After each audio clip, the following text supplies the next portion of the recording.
नमस्कार, मैं हूँ रेखा। दर्शकों, बहुत बहुत स्वागत है आपका आपके अपने बेहद खास कार्यक्रम बिहार बिहान की एक प्यारी सी खूबसूरत सी सुबह में। एक नई सुबह की शुरुआत हो चुकी है और जैसा कि आप जानते हैं कि कार्यक्रम बिहार बिहान में हर सुबह एक विशेष मेहमान के साथ हम आपके समक्ष उपस्थित होते हैं। वर्तमान की यदि हम बात करें तो जैसे हम अपने देश की बात करते हैं, हमारा जो देश है वो पर्वों का देश है। कई ऐसे पर्व त्योहार जो है वो हम खुलकर मनाते हैं। वैसे ही जब यदि हम अपने बिहार की बात करते हैं तो हमारे बिहार में भी कई ऐसे पर्व है, कई ऐसे तीज त्यौहार है जिसे हम मिलजुल कर मनाते हैं। लेकिन हमारे बिहार का एक जिला है गया, जहाँ पर एक ऐसा मेला लगता है, जहाँ पर एक ऐसा आयोजन होता है जिसे हम अपने पूर्वजों के लिए पूजा कर कर याद करते हैं। जी हाँ, और उसे हम गया जी के नाम से जानते हैं। वर्तमान समय की यदि हम बात करें तो गया जी में अभी पितृपक्ष महामेला लगा हुआ है। कैसी है वहाँ की तमाम व्यवस्थाएं और किस तरीके से आप अपने पितरों को याद कर सकते हैं, उसके निमित्त आप श्राद्ध कर सकते हैं, क्या कुछ वहाँ पर व्यवस्थाएं की गई हैं, इन तमाम विषयों पर आज हम बातचीत करेंगे अपने विशेष मेहमान से। लेकिन कार्यक्रम की शुरुआत में जैसा कि आप जानते हैं कि एक अनमोल वचन हम आपको बताते हैं जो हमारे नहीं बल्कि महापुरुषों द्वारा बताई गई होती है आपके पथ प्रदर्शन के लिए, आपके मार्गदर्शन के लिए। आइए नजर डालते हैं।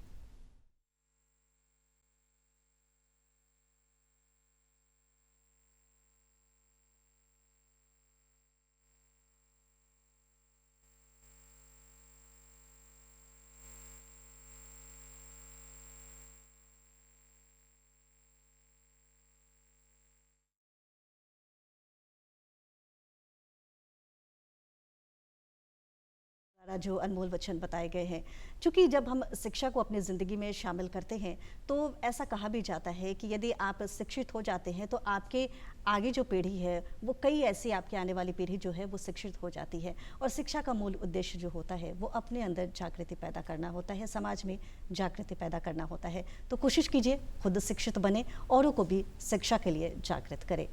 अब हम आपको बताएंगे अपने विशेष मेहमान के बारे में, उनसे बातचीत हम करेंगे, लेकिन उनके विषय में हमने एक छोटी सी क्लिपिंग तैयार की है और कोशिश की है कि उनके विषय में आप विस्तार से जान पाए। आइए नजर डालते हैं और अपने विशेष मेहमान के बारे में जानते हैं कुछ खास। हौसले बुलंद कर रास्तों पे चल दे, तुझे तेरा मुकाम मिल जाएगा। बढ़ तू अकेला, देख कर तुझको काफिला खुद बन जाए। जी हाँ, हम बात कर रहे हैं 2011 बैच के आईएएस जिलाधिकारी डॉक्टर त्यागराजन एसएम के बारे में, जिन्होंने अपनी कार्य कुशलता, कर्मठता, दूरदर्शिता के कारण देश के विकास में अपनी भागीदारी सुनिश्चित करने में सफल रहे हैं। 20 दिसंबर 1984 को तमिलनाडु के कोयम्बटूर में मध्यम परिवार में जन्मे डॉक्टर त्यागराजन एसएम का बचपन संघर्षों से भरा रहा, लेकिन आईएएस बनने की धुन के सामने सारी चुनौतियों का सामना उन्होंने बड़े ही हिम्मत के साथ किया। डॉक्टर त्यागराजन का प्रशासनिक सफर बिहार के पूर्णिया जिले से शुरू हुआ। एक जिलाधिकारी के तौर पर उन्होंने कई उत्कृष्ट कार्यों की शुरुआत की जो उनके विलक्षण कार्यशैली को प्रदर्शित करता है। वे बेहद ही शांत और मृदुल स्वभाव के होने के बाद साथ साथ मिलनसार भी हैं। चुनौतियों से विचलित न होने वाले डीएम डॉक्टर त्यागराजन एसएम की यही कार्यशैली उन्हें खास बनाती है और यही वजह है कि निर्भीक और फौरन निर्णय लेने वाले अधिकारी के रूप में वे जाने जाते हैं।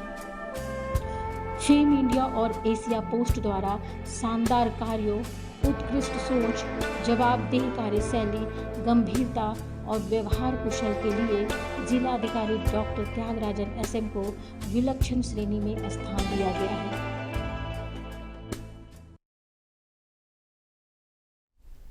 तो दर्शकों, आपने देखा और जाना कि आज जो हमारे विशेष मेहमान हैं डॉक्टर त्यागराजन एसएम हमारे बीच उपस्थित हैं। सर, स्वागत है आपका। नमस्कार। इस छोटी सी स्टोरी के माध्यम से दर्शकों ने जाना आपके विषय में, मूलतः कहाँ के रहने वाले हैं, आपकी शिक्षा दीक्षा कब, कैसे, कहाँ से हुई। जानना चाहूँगी सिविल सेवा परीक्षा के विषय में, कब आपका मन बना कि नहीं, मुझे इस परीक्षा में शामिल होना है और मुझे इस पद के माध्यम से लोगों की सेवा करनी है। मैंने एमबीबीएस का पढ़ाई की कोयम्बटूर मेडिकल कॉलेज में। एमबीबीएस का पढ़ाई 2002 से 2008 के बीच में की।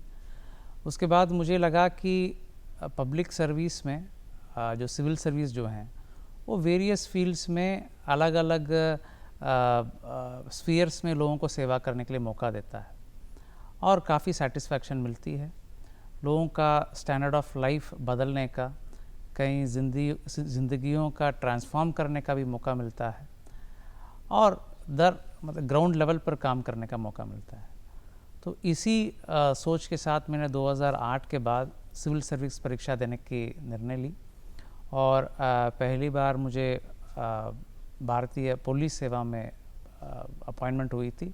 उस बाद पुनः मैंने परीक्षा दिया और भारतीय प्रशासनिक सेवा में 2011 में नियुक्ति हुई है और बिहार कैडर मिला जी। और बिहार में मुझे काफ़ी खुशी है कि मुझे बहुत काम करने के लिए मौका मिला है और मुझे बहुत खुशी है कि अच्छा काम करने के लिए यहाँ काफ़ी मौका मिल रहा है। अतिशयोक्ति नहीं है त्यागराजन जी, क्योंकि जिस ज़िले में आपने काम किया है लगता है लगभग हर वो ज़िला गौरवान्वित हुआ है, क्योंकि हर उस ज़िले को प्रधानमंत्री या राष्ट्रपति पुरस्कार से सम्मानित किया गया है। वो तो हम विस्तार से जब चर्चा करेंगे तो हमारे दर्शक भी जान पाएंगे, लेकिन वर्तमान में यदि हम चर्चा करें गया जी ज़िले की, क्योंकि अभी वहाँ पर पितृपक्ष मेला लगा हुआ है, आप वहाँ के जिलाधिकारी हैं, बहुत बड़ी जिम्मेदारी आपके कंधे पर है। क्या कुछ बताना चाहेंगे इस आयोजन के विषय में? जी बिल्कुल। पितृपक्ष मेला जो है जिसे हम लोग जानते हैं, गया और गया टाउन जो है, गया जी जो कहा जाता है, वो बहुत ही ऐतिहासिक शहर है जी। फल्गु नदी के दोनों तट पर अवस्थित टाउन है और शहर के इतिहास और जो विश्व प्रसिद्ध पितृपक्ष मेला हर साल आयोजन होता है। हर साल के आयोजन में लाखों की संख्या में पिंडदानी पूरे देश से ही नहीं, देश से विभिन्न कोने कोने से आते ही हैं, इसके अलावा विदेश से भी बहुत लोग आते हैं और यहाँ पर लोग रुकते हैं। कई दिन रुक करके विभिन्न वेदी स्थल और पिंड स्थलों में जा कर के पिंडदान और तर्पण करते हैं। इसलिए सरकार और प्रशासन द्वारा काफ़ी सुविधाएं उपलब्ध कराई जाती हैं और हम लोग देख सकते हैं कि जिस प्रकार राज्य सरकार ने निर्णय लिया है कि पितृपक्ष मेला को राजकीय महोत्सव के रूप में मनाकर सभी सुविधाएं प्रदान करना, किसी भी पिंडदानी को कोई भी असुविधा नहीं हो, यह सुनिश्चित कराने के लिए हर चीज़ में ख्याल रखा जाता है। माननीय मुख्यमंत्री जी खुद हर साल मेला के शुरुआत के 10-15 दिन पहले आते हैं, भ्रमण करते हैं, विभिन्न क्षेत्रों में जाते हैं, फीडबैक लेते हैं और समीक्षा बैठक करके विभिन्न पहलुओं पर सारे विभागीय प्रधान सचिव और सचिवगण भी उपस्थित रहते हैं, समीक्षात्मक बैठक कर निर्देश देते हैं और उसका अनुपालन होता है और हर साल हम लोग देखते हैं इसका स्वरूप भी काफ़ी बेहतर होते जा रहा है, जिसके चलते जो संख्या, आने वाले लोगों की संख्या भी हर साल बढ़ते जा रहा है। जी, ऐसे में एक चुनौती हो जाती है कि लोगों को रखना है, उनको ठहराने की व्यवस्था करनी है, उनके रहने ठहराने खान पान करने की व्यवस्था करनी है, क्योंकि जगह तो वो एक सुनिश्चित है। कुछ ऐसे जगह बनाए गए हैं जहाँ पर जाकर आप तर्पण कर सकते हैं, पिंडदान कर सकते हैं। तो क्या कुछ व्यवस्थाएं करते हैं लोगों के रहने और उनके ठहरने से संबंधित? देखिए, लोग जो हैं, जैसे इस साल 17 सितंबर से 2 अक्टूबर तक आयोजन है, उसमें 1-2 दिन पहले आ जाते हैं। मुख्य रूप से गया और बोधगया क्षेत्र में ही लोग रुकते हैं। गया टाउन में जो धर्मशाला, होटल्स, वो सब तो हैं ही, उनके आवासन को हम लोग 2 महीना 3 महीना पहले से जांच करते हैं। उनके आवासन में हम लोग देखते हैं कि सुरक्षित और एडिक्वेट क्षमता है या नहीं रहने का, पूरी सुरक्षा और सुविधा के साथ उनके लिए व्यवस्थाएं हैं या नहीं, और उन्हीं धर्मशाला, होटल और पंडाजी लोगों के जो निजी घर है वहाँ पर लाइसेंस देते हैं, वहाँ पर सभी सुविधाएं उपलब्ध हो। इसके अतिरिक्त सरकार द्वारा अपने स्तर से कई सरकारी भवनों को चिन्हित कर वहाँ पर निःशुल्क आवासन की व्यवस्था उपलब्ध कराई जाती है। जी। इस प्रकार सरकार के स्तर से लगभग 20,000 लोगों का ठहरने की व्यवस्था की जाती है। खुशी की बात है, 2022 से अभी तीसरी साल लगातार टेंट सिटी का निर्माण सरकार द्वारा की गई। टेंट सिटी जो है, शहर के जो सेंटर पॉइंट गांधी मैदान में निर्माण किया जाता है, सभी सुविधा युक्त है, किसी होटल से कम नहीं। हम लोग देखते थे पहले या सुनते थे, मैं जब 2022 में कोविड के बाद पितृपक्ष मेला का शुरुआत पुनः हुआ, सुनता था या लोग फीडबैक देते थे कि जो बाहर के लोग आते हैं उसमें कई लोगों को स्टेशन में या कहीं बाहर कभी कभार सड़क में भी सोने का या रहने का नौबत आ जाती, क्योंकि काफ़ी भीड़ हो जाती है जी जी। और जो होटल धर्मशाला का क्षमता सीमित रहती है। तो टेंट सिटी का निर्माण हम लोगों ने प्रारंभ किया 2022 से, जिसमें हर तबके के लोग आकर के निशुल्क रुक सकते हैं और सभी सुविधाएं उपलब्ध हैं, चाहे आप रहने में रात में पंखा, कूलर, बेड, बिस्तर सब कुछ। इसके अलावा पूरी साफ़ सफाई, पूरी कारपेटिंग के साथ पेयजल की, स्वच्छ पेयजल की उपलब्धता, आरओ के पानी, शौचालय की उपलब्धता, स्नान घर की उपलब्धता और सिक्योरिटी के साथ पूरे एंक्लोज्ड एरिया में हेल्पलाइन और वहाँ पर लगेज रखने के लिए क्लॉक रूम, पूरी सुरक्षा और सुविधाओं के साथ ये निर्माण 2500 लोगों के लिए किया गया। जी। इसका भरपूर प्रयोग हो रहा है और लोग जो भी प्लान किए बिना आते हैं, कई लोग आते हैं पितृपक्ष मेला के 1-2 महीना पहले अपने बुक कर लेते हैं, लेकिन कई लोग बाद में जब लेट हो जाता है, बुकिंग का दिक्कत होती है, तो वैसे लोगों को, और कुछ लोग इमरजेंसी या गरीब लोग हैं जो अफोर्ड नहीं कर सकते हैं लेकिन इच्छा रखते हैं आस्था के तहत यहाँ आकर के पिंडदान करने का, वैसे लोगों का बिल्कुल निःशुल्क आवासन टेंट सिटी में उपलब्ध कराया जाता है। और इसको लेकर के जो बाहर के लोग, चाहे मध्य प्रदेश, महाराष्ट्र, हर राज्य के लोग माननीय मुख्यमंत्री जी को और राज्य सरकार को धन्यवाद लगातार दे रहे हैं और काफ़ी प्रसन्न होकर के बाहर जाते हैं।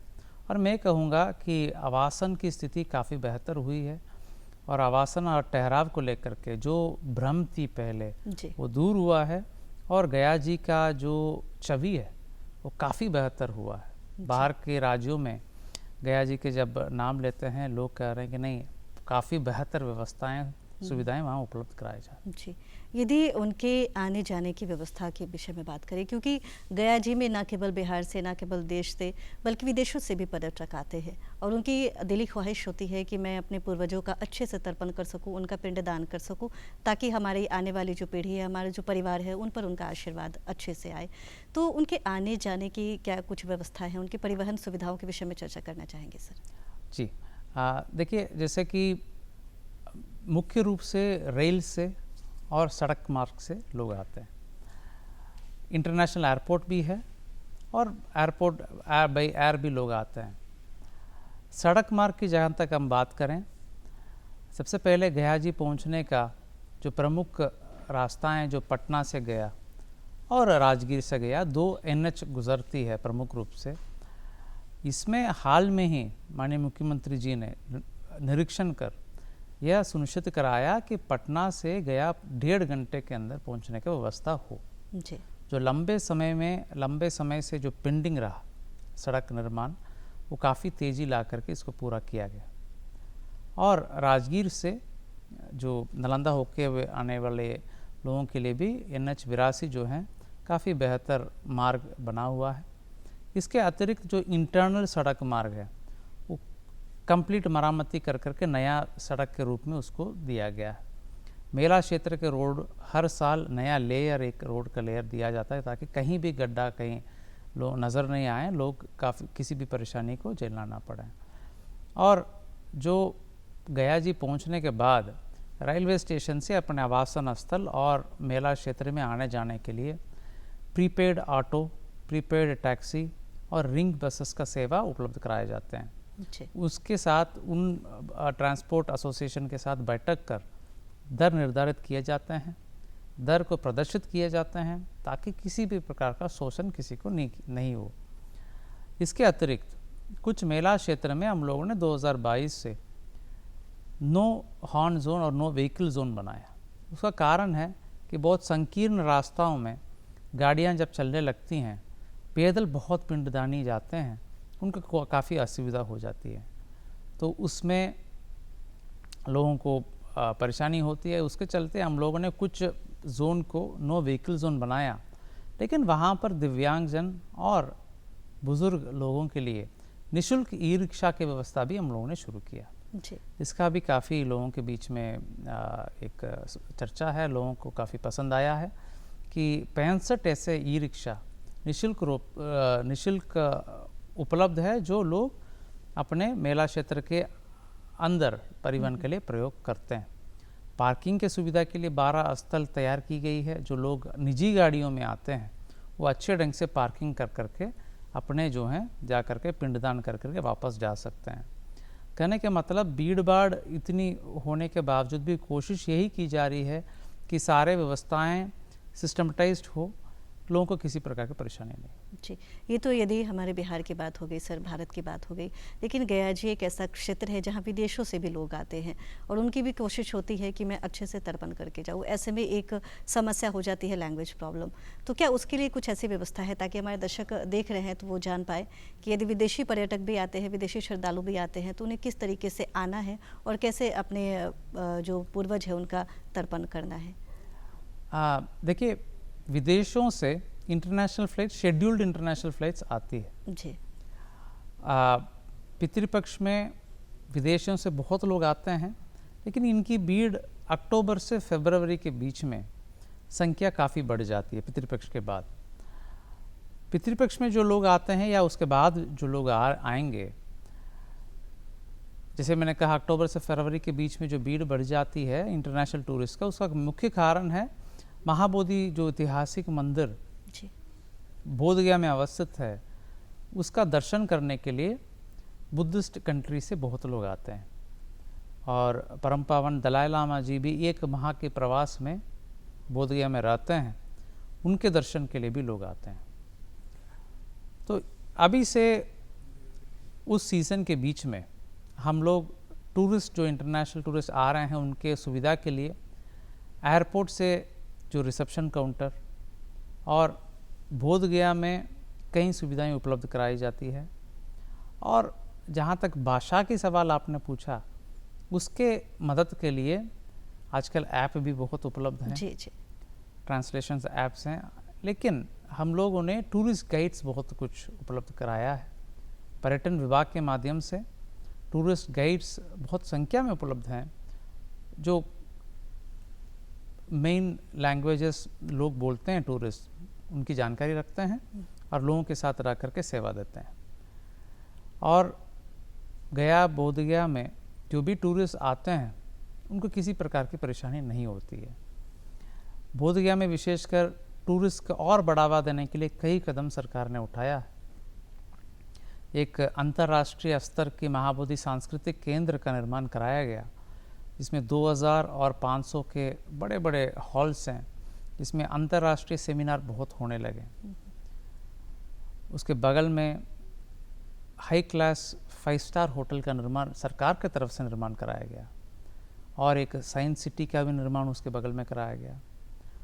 उस क्षेत्र का सड़क और उस क्षेत्र का जो भी महाबोधि मंदिर के आसपास क्षेत्रों का विकास काफ़ी हद तक किया गया। जी, चूँकि जब लोग आते हैं, भीड़ जुटती है, तो जहन में एक समस्या आती है सुरक्षा की, कि क्या सुरक्षा की व्यवस्थाएं हैं, सुरक्षा के दृष्टिकोण से कितना महफूज है। ऐसे में कैसे आप लोगों को आश्वस्त करते हैं कि नहीं, आप आएँ, आप ठहरे, अच्छे से आप अपना काम करें, क्योंकि सुरक्षा के दृष्टिकोण से आप बिल्कुल सेफ है। तो इसके लिए क्या कुछ व्यवस्थाएं प्रदान करते हैं सर? बिल्कुल, जैसे अगर कोई पिंडदानी या कोई बाहरी राज्य से कोई नया राज्य में कोई प्रवेश करते हैं, उनके मन में सबसे पहले सुरक्षा के बारे में थोड़ा चिंता रहती है कि क्या रहेगा, और सुविधाओं के बारे में चिंताएं रहती हैं। हम लोग उनके आने के पहले ही ऐप के माध्यम से सुरक्षा, सुविधा, सहायता के बारे में सारी जानकारियां उनके ऐप, एक पितृपक्ष के लिए पिंडदान ऐप हम लोगों ने विमोचन किया, वो देख सकते हैं। जैसे ही वो आएंगे, हर जगह पुलिस शिविर उपलब्ध कराया गया है। हर आपको 200 से 500 मीटर के बीच में एक पुलिस शिविर आपको उपलब्ध हो जाएगा। मेला क्षेत्र में 4500 पुलिस कर्मी और पदाधिकारी लगाए गए हैं। इसके अतिरिक्त एनसीसी, एनएसएस, स्काउट गाइड 700 लोग लगाए गए हैं। आप मेला क्षेत्र में प्रवेश करेंगे, जाएंगे, देखेंगे तो हर जगह आपको पुलिस और प्रशासन नज़र आएगा। कहीं भी आपको ये सोचने का मौका नहीं मिलेगा कि कहीं हम बाहर एक जगह आ गए हैं जहाँ पर मुझे दिक्कत हो रही है। जी। हर जगह आप प्रशासन और पुलिस के साथ वार्ता कर सकते हैं, देख सकते हैं, सहायता ले सकते हैं। सीसीटीवी के माध्यम से 200 के ऊपर सीसीटीवी के माध्यम से लगातार निगरानी रखी जा रही है।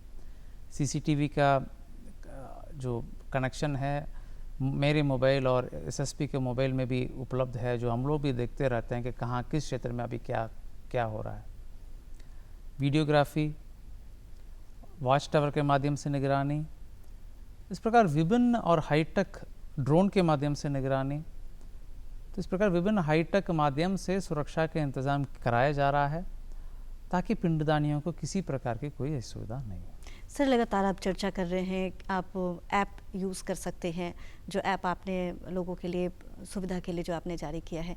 ऐसे में यदि वर्तमान समय की बात करें तो बहुत सारे ऐसे लोग हैं जो बाहर रहते हैं और उनकी कोशिश होती है कि मैं ऑनलाइन भी अपने जो पूर्वज हैं उनका मैं तर्पण करूं, तो क्या कुछ ऑनलाइन ऐसी सुविधाएं आपकी तरफ से प्रदान की गई हैं? देखिए, ऑनलाइन पिंडदान की पैकेज हैं जी, लेकिन हम लोगों का कोशिश है कि गया जी क्योंकि स्थल का महत्व है, जी, फल्गु नदी का महत्व है, विष्णुपद मंदिर का महत्व है, तो इसलिए हम लोगों का कोशिश है कि ज़्यादा से ज़्यादा लोग आएं, यहाँ पर समय बिताएं, ताकि उनका आस्था भी पूरा हो और क्षेत्र का भी विकास हो। जी, तो ऑनलाइन पिंडदान का व्यवस्था रहते हुए बहुत हम लोग उसको एंकरेज नहीं करते हैं कि हम लोगों की इच्छा है कि लोग आएँ, ज़्यादा से ज़्यादा संख्या में लोग आएँ। जी, कम से कम इस बहाने गया जी का दर्शन करें, उस पावन स्थल का दर्शन करें। सर, जब बातें गया की करते हैं तो गया जी डैम के विषय में चाहूँगी कि ज़रूर आप चर्चा करें। किन उद्देश्यों को लेकर निर्माण किया गया गया जी डैम का, और वर्तमान समय में क्या स्थिति है, और क्या कुछ वहाँ पे लोगों के मन में प्रतिक्रिया हुई गया जी डैम बनने के बाद? देखिए, माननीय मुख्यमंत्री जी द्वारा निर्णय लिया गया कि फल्गु नदी में लोग तर्पण करने और लोग वहाँ पर पिंडदान करने के लिए आते हैं। वो तर्पण और पिंडदान के लिए फल्गु नदी का जल एक बहुत महत्वपूर्ण आस्था का चीज़ हो जाती है।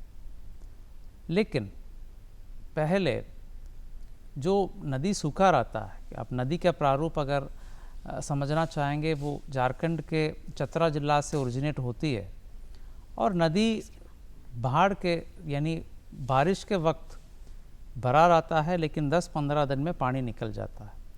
फल्गु नदी का ग्रेडियंट जो है काफ़ी स्टीप है, तो तुरंत पानी निकल जा रहा है जी, निकल जाता था। वैसे में माननीय मुख्यमंत्री जी ने निर्णय लिया कि रबर डैम के माध्यम से, जो गया जी डैम के नाम पर अभी सब लोग जान रहे हैं, उस पानी को रोकें और साल भर कम से कम 3 फीट के पानी वहाँ पर तर्पण और पिंडदान के लिए उपलब्ध कराएं, पिंडदानियों के लिए। युद्ध स्तर पर काम चला। 2022 में पितृपक्ष के पहले, जो कोविड के बाद पहला पितृपक्ष रहा,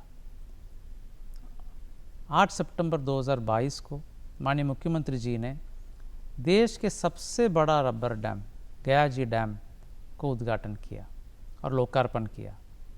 इसके चलते आज अगर आप लोग देखेंगे, उस पूरा क्षेत्र का नज़रिया बदल चुका है। बहुत सारी चर्चाएं हमने की है गया जी के विषय में। इस विराम से पहले जो हमारी चर्चा थी वो चल रही थी गया जी डैम के विषय में, तो चाहूँगी कि उस जो चर्चा है उसको आप आगे बढ़ाएं, उसे विस्तार से बताएं ताकि हमारे दर्शक जान पाएँ उस गया जी डैम को बनाने के पीछे जो उद्देश्य रहा है और कैसे वहाँ के लोग लाभान्वित हो रहे हैं। जी, जैसे मैंने कहा, फल्गु नदी में निरंतर जल स्तर बना के रखने के लिए गया जी डैम का निर्माण माननीय मुख्यमंत्री जी द्वारा कराया गया। इसमें पूरे नदी के स्पैन का 411 मीटर का देश के सबसे बड़ा रबर डैम बना और इसका खासियत है कि सेंसर ऑपरेटेड है। इसकी पूरी सुरक्षा के साथ इन्फ्लेशन और डिफ्लेशन अपने आप होता है नदी के स्तर को देखते हुए।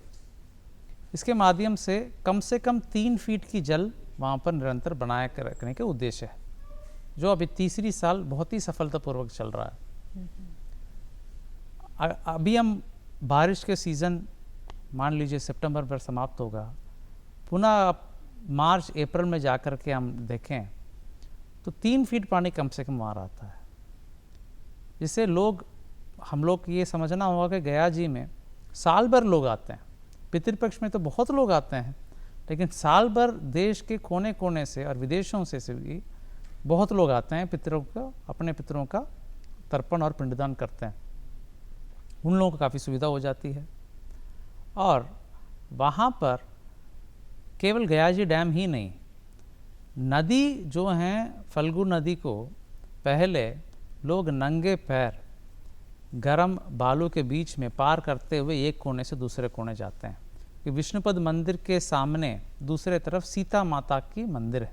जी जी। सीता माता जी के मंदिर में भी लोग दर्शन करने की इच्छा रखते हैं, तो नंगे पैर पहले जाते थे।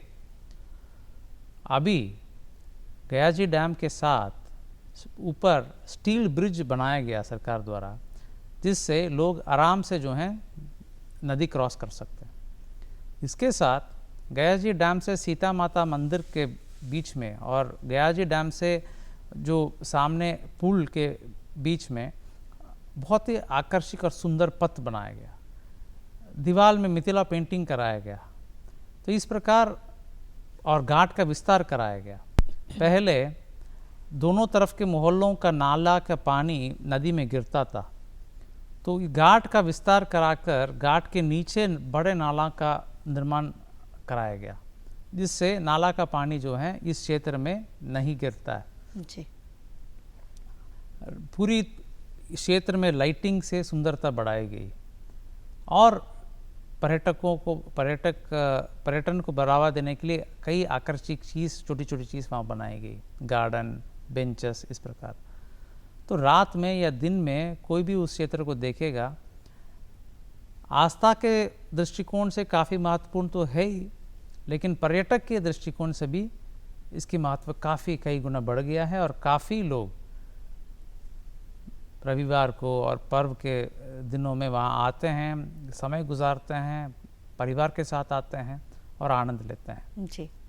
तो पूरा क्षेत्र का नज़रिया विगत मैं कहूँगा 3 साल में बदल चुका है। जी। जो कोई सोचा नहीं, वो काम सरकार और माननीय मुख्यमंत्री जी के सोच के कारण हो पाए। जी। जल के विषय में यदि हम बात करें तो ऐसा कहते भी है, जल है तो जीवन है, और गंगा जल को तो हम सर मस्तक लगाते हैं। हमारी आस्था का एक अलग ही महत्व हो जाता है गंगा जल में। और ऐसे में गंगा जल योजना जो गया जी में चलाई गई, उसके विषय में भी चाहूँगी कि आप विस्तार से बताएं, हमारे दर्शक जान पाए किस तरीके से गंगा जल पेयजल योजना आई और कैसे लोग लाभान्वित हो पाए। देखिए, गया, बोध गया बहुत ही ऐतिहासिक और विश्व प्रसिद्ध शहर है। इन दोनों शहर में पानी का किल्लत हमेशा रहता था। कारण पहाड़ी क्षेत्र है और जल स्तर काफ़ी नीचे रहता था। ऐसे में माननीय मुख्यमंत्री जी का विजन था कि गंगा जल को गया और बोधगया तक पहुंचाना है और वहाँ के लोगों को पेयजल के रूप में उपलब्ध कराना है। सरफेस वाटर को जब हम उपयोग करते हैं, नेचुरली जो जल ग्राउंड वाटर को जो खींचते हैं वो बिल्कुल कम हो जाता है, न्यूनतम हो जाता है। वैसे में जल स्तर बनाए रहता है और पर्यावरणीय एक इकोनॉमिक एनवायरमेंटल बैलेंस भी बनाए रहता है, पर्यावरणीय संतुलन भी बना रहता है। पटना बख्तियारपुर से पाइपलाइन के माध्यम से कई जलाशय बनाकर गया जी में भी, गया जिला में भी एक जलाशय, बहुत बड़ा जलाशय 73 में बनाया गया। फिर पाइपलाइन के माध्यम से गया और बोधगया तक गंगा जल को पहुंचाया जा रहा है। विभिन्न स्टोरेज टैंक से और डिस्ट्रीब्यूशन नेटवर्क को भी तेज़ी से क्रियान्वित कराया गया।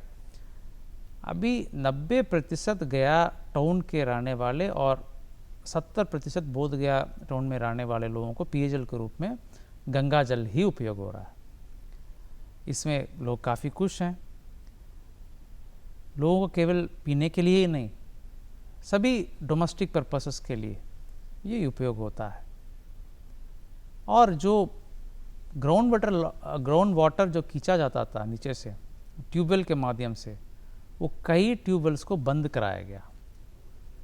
उद्देश्य भी यही था कि ग्राउंड वाटर लेवल को बना कर रखना है, पानी को ख़त्म नहीं होने देना। 2051 के जनसंख्या, आप सोचिए, सरकार और माननीय मुख्यमंत्री जी का सोच जो है, आज की जनसंख्या के नहीं 2051 की जनसंख्या के प्रोजेक्ट करके उसके हिसाब से प्रतिदिन प्रति व्यक्ति 135 लीटर पानी जल उपलब्ध कराने के उद्देश्य से एक योजना बना करके जल उपलब्ध कराई जा रही है। जी। ये बहुत ही भगीरथ और मतलब दूरदर्शी सोच और प्रयास के परिणाम हैं। आज गया जी और बोधगया में लोग गंगा जल का उपयोग कर रहे हैं, और वहाँ के रहने वाले ही नहीं, आज जो पिंडदानी बाहर से जो लोग आए हैं उनको भी हम लोगों ने गंगा जल को पैकेट बना करके उपहार के तौर पर दे रहे हैं। जो लोग मध्य प्रदेश, महाराष्ट्र, कर्नाटका, जम्मू कश्मीर से आ रहे हैं, काफ़ी खुश होकर के, नेपाल से जो आ रहे हैं, काफ़ी खुश होकर के पूरा आस्था के साथ गंगा जल को लेकर के वापस जा रहे हैं। जी, ये बहुत बड़ा प्रयास है, क्योंकि चूँकि जब पौराणिक और ऐतिहासिक महत्व है गया जी का, वहाँ पर गंगा जल जैसी विशेष सुविधाओं से लोग वंचित थे, और इस सुविधाओं का लाभ आपने लोगों को दिया है। ये एक बहुत बड़ी परियोजना रही और इसका लाभ भी मुझे लगता है लोगों को मिल पाया।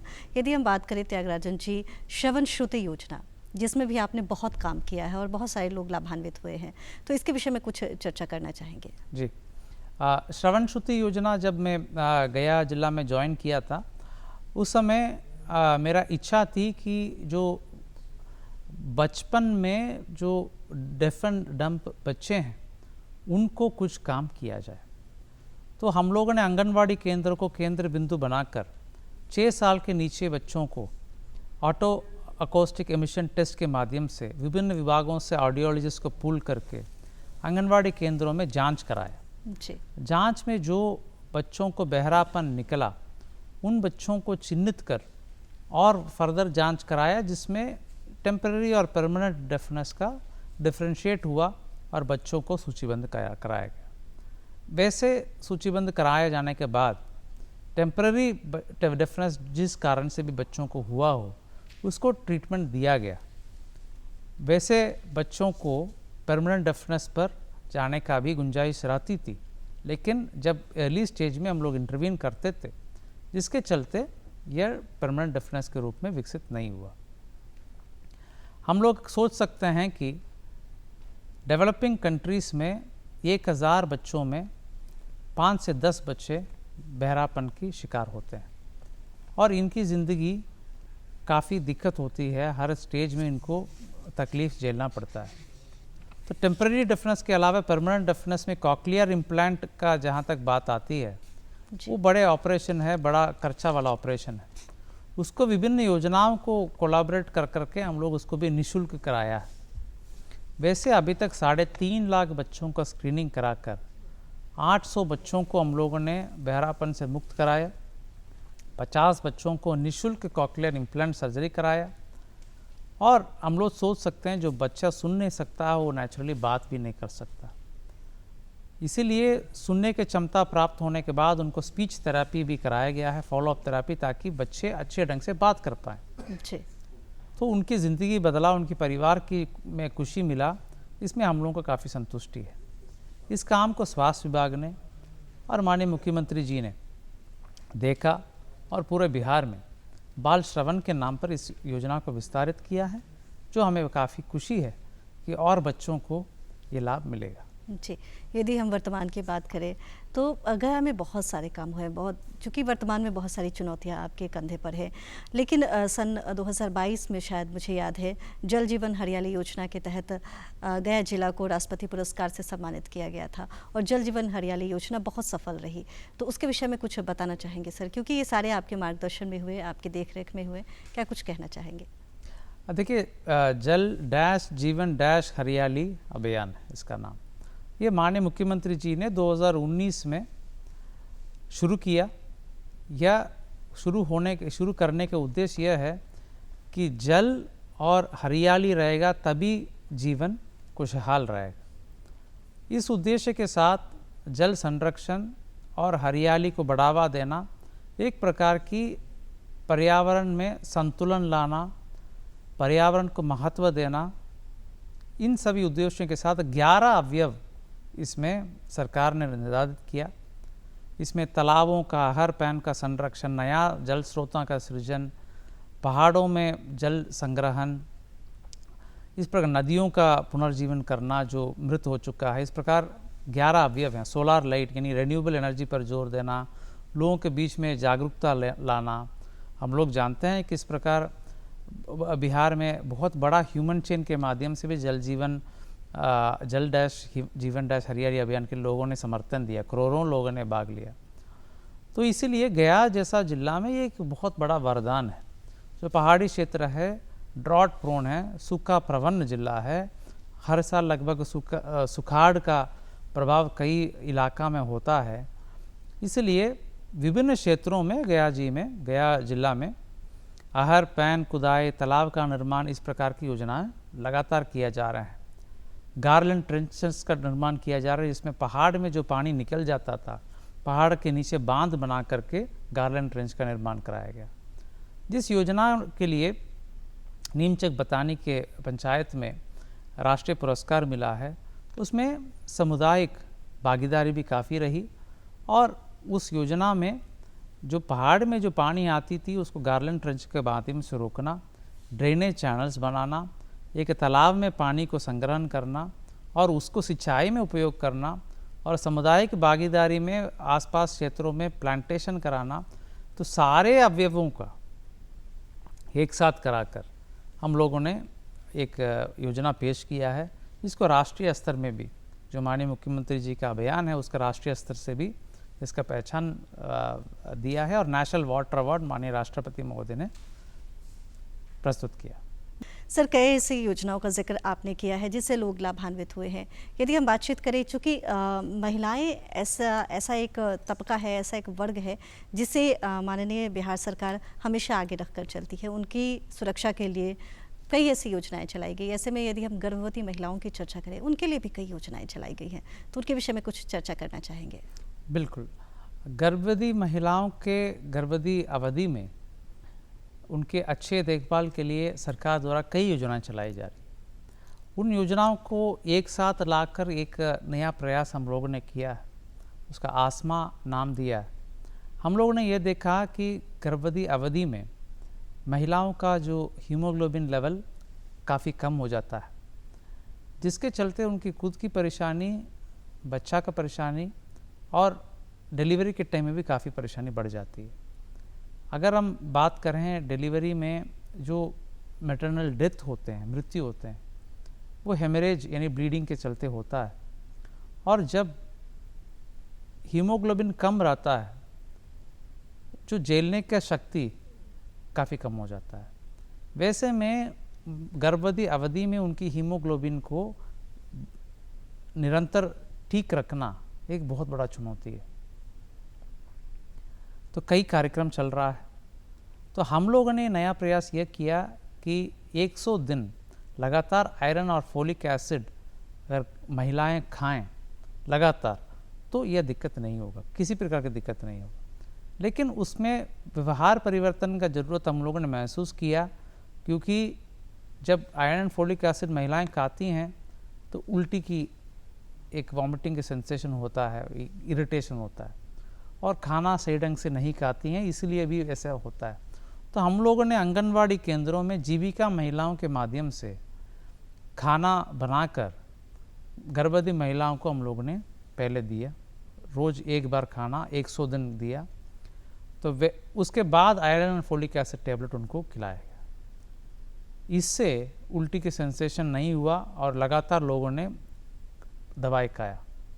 100 दिन बाद अगर आप लोग देखें, हर महिला का जो इस प्रोसेस में इन्वॉल्व थे, 1 से 2 ग्राम हीमोग्लोबिन बढ़ा और सुरक्षित डिलीवरी भी उनको हुआ। ऐसे एक प्रखंड का हम लोगों ने पायलट प्रोजेक्ट कराया और हम लोगों की इच्छा है, योजना है कि इसको और विस्तारित हम लोग जल्द से जल्द करें। जी, आपके विषय में यदि बात करें डॉक्टर त्यागराजन, तो आप नालंदा में हो, इसके पहले भी आप दरभंगा में आपने अपनी सेवा दी है, अभी आप गया में हैं। लगातार मैंने शुरुआत में ही कहा था कि हर जिले को लगभग सम्मानित किया गया है क्योंकि आपके कार्य ऐसे होते हैं। क्या कुछ कहना चाहेंगे अपने कार्य और अपनी चुनौती के विषय में? देखिए, जहाँ तक व्यक्तिगत तौर पर कार्यों के संबंध में बात है, मुझे यह कहना है कि हमने हमेशा सरकार की और माननीय मुख्यमंत्री जी की सोच को ग्राउंड लेवल पर उतारने के लिए सोचा और काम किया। और सरकार की योजनाएं और जो विजन है उसको अगर हम लोग देखें, और हर तबके का हर चीज़ के लिए योजनाएं हैं। और आप देखें, अगर कोई आदमी व्यक्ति रहते हैं, उनकी व्यक्तिगत तौर पर कई लाभ मिलता है, चाहे पेंशन योजना हो, राशन कार्ड हो, आप अनेक स्कीम्स बता सकते हैं। गांव के संदर्भ में जिसमें जहां वो रहते हैं, समृद्ध बनाने के लिए भी 7 निश्चय 1 है, 7 निश्चय 2 है। और आप बाहर आइए, बड़े बड़े प्रोजेक्ट्स जैसे गया जी में आप बात करें तो NH के कई प्रोजेक्ट्स चल रहे हैं, और इंडस्ट्रियल कॉरिडोर का प्रोजेक्ट चल रहा है, एयरपोर्ट का निर्माण और विस्तारीकरण चल रहा है। इससे पूरे इकोनॉमी और पूरे क्षेत्र का विकास होता है। तो व्यक्ति, गांव और पूरा क्षेत्र का विकास में हमेशा सरकार की स्कीम्स के साथ इम्प्लीमेंट करने में हमने फोकस किया, और लोगों को सहयोग काफ़ी मिलते आ रहा है। किसी तरह की लैंग्वेज प्रॉब्लम हुई आपको? लैंग्वेज प्रॉब्लम जब मैं ज्वाइन किया था, लेकिन थोड़ा मेहनत करना पड़ा, और लेकिन 1-2 साल के अंदर जो हैं चीज़ें ठीक हुई। जी, एक बात आपने शुरुआत में बताया कि आपकी पुलिस सेवा में नियुक्ति हुई थी, फिर आपने सोचा कि नहीं मुझे सिविल सेवा में जाना है, ऐसा क्यों? नहीं, पुलिस सेवा भी काफ़ी अच्छी और महत्वपूर्ण सेवा, हर सेवा का अपना अपना महत्व है, लेकिन इंडिविजुअल प्रेफरेंस है। व्यक्तिगत तौर पर लोगों को इच्छा रहती है कि मुझे फलाना काम करना है, उसी दृष्टिकोण से हमने फिर दोबारा परीक्षा देने के निर्णय लिया। जी, यदि हम वापस पुनः बातचीत करें सर, गया जी के विषय में, पितृपक्ष मेला लगा हुआ है, क्या कुछ बताना चाहेंगे? कुछ ऐसी बातें जो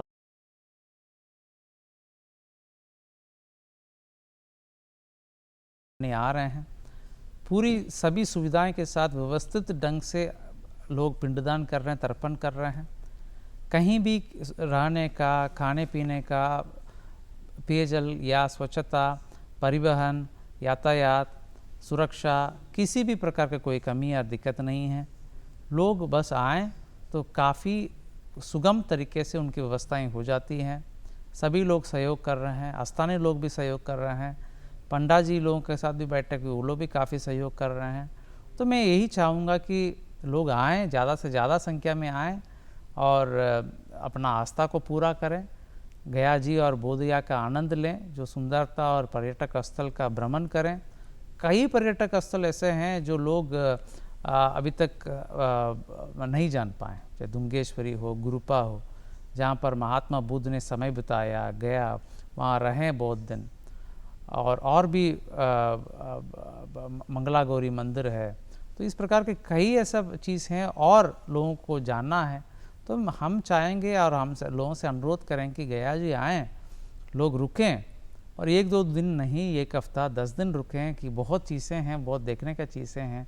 सहायता और सुविधाएं प्रदान करने के सरकार और प्रशासन कमिटेड हैं, तो लोग ज़्यादा से ज़्यादा संख्या में आएँ, यही मेरा अनुरोध है। सर, एक समय था जब बिहार का नाम आता था, बिहार की चर्चा होती थी, तो लोगों के जहन में एक ही चीज़ आती थी, सड़क की व्यवस्था, परिवहन की व्यवस्था, जो कि अब मुझे लगता है कि लोगों के जहन से बिल्कुल हट चुकी है। वो जानते हैं कि सड़क सुरक्षा, परिवहन, हर चीज़ में हम अव्वल हैं, आगे हैं, बहुत अच्छी व्यवस्था मिलेगी। और ऐसे में एक चर्चा करना ज़रूर चाहूँगी सौर ऊर्जा योजना के विषय में, क्योंकि ये एक बहुत अच्छी योजना थी, इसमें भी आपने बहुत काम किए हैं, तो कुछ बताना चाहेंगे इसके विषय में? नहीं, बिल्कुल। देखिए, अगर हम सड़क की बात करें तो मैं आज आपके पास गया से यहाँ पहुँचा हूँ, 1.5 घंटे में पहुँचा हूँ। बिल्कुल सुगम, कहीं कोई दिक्कत नहीं हुआ। तो सब लोगों का व्यक्तिगत अनुभव यही आज रहता है, और टाउन में भी, मेला क्षेत्र में भी आप कहिए, कहीं एक गड्ढा आपको नहीं मिलेगा जी। और सौर ऊर्जा जो है आज के तारीख में काफ़ी महत्वपूर्ण, जैसे मैंने कहा, जल डैश जीवन डैश हरियाली अभियान में सौर ऊर्जा एक महत्वपूर्ण अंग रखता है, एक अवयव है, और उसको बढ़ावा देने के लिए सभी सरकारी भवनों में सोलर प्लांट्स लगाए जा रहे हैं। और अभी हर घर सूर्य घर का योजना भी संचालित है, जिसमें लोगों को सब्सिडी दिया जा रहा है, संस्थानों को सब्सिडी दिया जा रहा है। महत्वपूर्ण संस्थान जैसे महाबोधि मंदिर का पूरा परिसर का हम लोगों ने सौर ऊर्जा से ऊर्जान्वित किया, जिससे वहाँ पर काफ़ी हम लोगों को बचत हो रही है। ये भविष्य है, और सौर ऊर्जा पर हम लोगों को बहुत पोटेंशियल है बिहार में, और हम लोगों को जो ट्रेडिशनल इलेक्ट्रिसिटी है उस पर निर्भरता, डिपेंडेंसी कम जरूर रखना चाहिए, तभी ये सस्टेनेबल हो सकता है। ये सोच और ये विचार भी माननीय मुख्यमंत्री जी हर मंच पर बोले हैं कि भविष्य के लिए सौर ऊर्जा पर ही लोग ध्यान देना चाहिए। जी, चलते चलते क्या कुछ संदेश देना चाहेंगे सर कार्यक्रम के दर्शकों को? नहीं, आपसे यहाँ इस कार्यक्रम में भाग लेते हुए बहुत खुशी हुई है। चर्चा करते हुए लोगों के बीच में गया जी के बारे में बात रखने में मुझे काफ़ी खुशी हुई है और मौका मिला है, इसके लिए आपको बहुत बहुत धन्यवाद। और दर्शकों को भी पुनः मैं अनुरोध यही करूँगा कि आप आएँ, आप मेला में भाग लें। और मेला में ही नहीं, उसके बाद अक्टूबर से फरवरी के बीच में जो बोध गया का सीज़न है उसमें भी काफ़ी विकास हुआ है। बोध गया और राजगीर का सर्किट का आनंद लें। कई ऐसा जगह हैं आप परिवार के साथ भी बिता सकते हैं और आस्था और धार्मिक महत्व के साथ आप के दृष्टिकोण से आप आएंगे, उसका तो है ही महाबोधि मंदिर और विष्णुपद मंदिर, मंगला गौरी मंदिर, उसके दृष्टिकोण से भी आपको पूरी संतुष्टि मिलेगी। और मैं बहुत धन्यवाद देता हूँ और आप सबको गया जी में आमंत्रित करता हूँ। बहुत बहुत शुक्रिया कि आप इस कार्यक्रम में शामिल हुए और आज इस कार्यक्रम के माध्यम से, आपकी बातों के माध्यम से हमारे दर्शक जान पाए कि क्या कुछ व्यवस्थाएं हैं गया जी में। क्योंकि साल में एक ऐसा मौका आता है जब लोग अपने पूर्वजों को याद करते हैं और उनके मन में ये बात होती है कि मैं उनका तर्पण अच्छे से कर पाऊँ। और आपने बहुत अच्छी जानकारी दी, उम्मीद है हमारे लोग लाभान्वित होंगे। बहुत बहुत शुक्रिया सर। बहुत धन्यवाद। कैसे लगी आपको हमारी आज की ये बातचीत? इस कार्यक्रम के विषय में अपनी प्रतिक्रिया हमें लिख भेजिए या हमें ईमेल करें। नोट कीजिए हमारा पता है बिहार बिहान, दूरदर्शन केंद्र, Patna, Fraser road, Patna 800001। Email address है director ddk patna@gmail.com। नमस्कार।